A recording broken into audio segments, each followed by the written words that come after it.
to the Discussions with David. It's so great to have a chance to connect with all of you once again. We're so excited, as many of you have seen on social media, there's some incredible things that God is doing.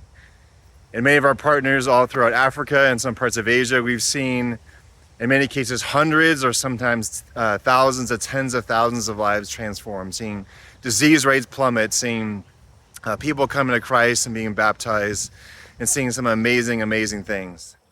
However, in the midst of all this, I really was compelled or really convicted just to really ask the question, like, what happens when things don't go right?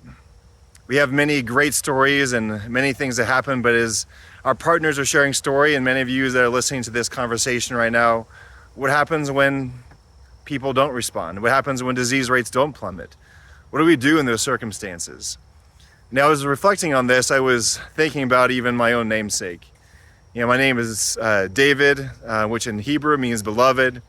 And King David was said to be someone who's a man after God's own heart. But as you look at his life, it's something which is far from perfect, which is certainly true for my life as well. And seeing, like, in his life, you know, there were spectacular failures, like through infidelity, through poor fathering, through bad decisions, and many things. And despite all these things, he still is a man after God's own heart.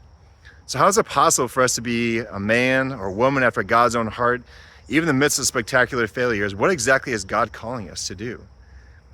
Really, one of the things that we talk about many times as ministry is not to always be perfect or necessarily even strive for excellence, even though doing things with excellence is a very good thing. However, our measurement is always how faithful are we being with the God entrusted to us.